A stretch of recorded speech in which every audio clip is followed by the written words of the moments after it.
I'd like to show you another clip of Fox. They had a really fantastic guest on yesterday, this guy, Dave Rubin. He was on to discuss this, and I thought he made a really good point. Let's watch. You know, she alleges that her mistakes, the plagiarism accusations, were all corrected. But the Harvard Honor Council, which is a student group, says that students are not allowed to correct mistakes without penalties. So why should she be allowed to all of a sudden just go on after saying, well, we fixed all those accusations? Yeah.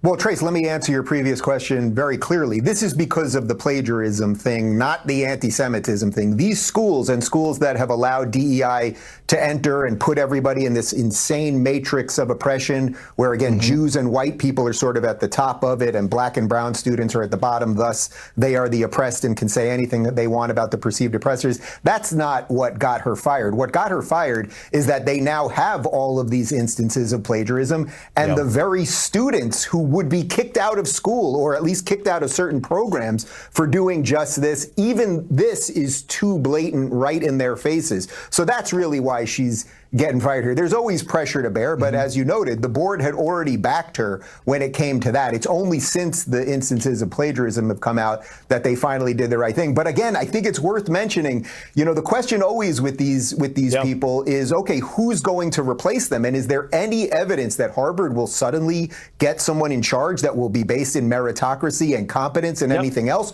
Or have they already gone so down that rabbit hole of DEI and wokeness that they'll bring in someone worse? That's generally how they do it. We got to play more clips of that guy. I mean, it's nice when you get somebody on cable news who knows what they're doing.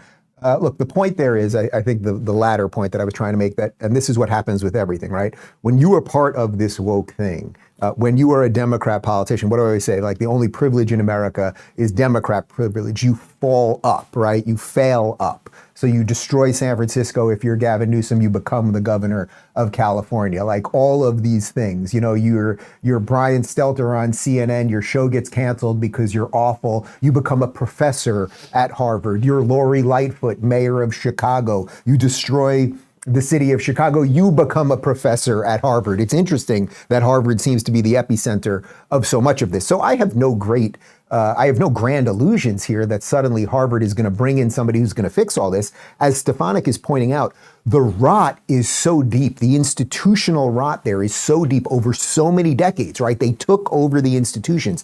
They have instituted all of these backwards, crazy, racist ideas. They have taught children what to think, young people, I should say. They've taught young people what to think instead of how to think. And can any of it be saved? I have no idea if any of it could be saved. But I do want to mention one other thing, which is that, again, I just want to reiterate, she is not being fired because of the anti-Semitism thing. Liz McGill was, right? They were like, all right, we'll take her out. Claudine Gay could have skated by being a black woman. Like, it would have been enough to get her through the anti-Semitism thing because of that oppression of Olympics that these people view everything through. It's only because of the plagiarism thing. The black woman thing, that card would have got her out of it.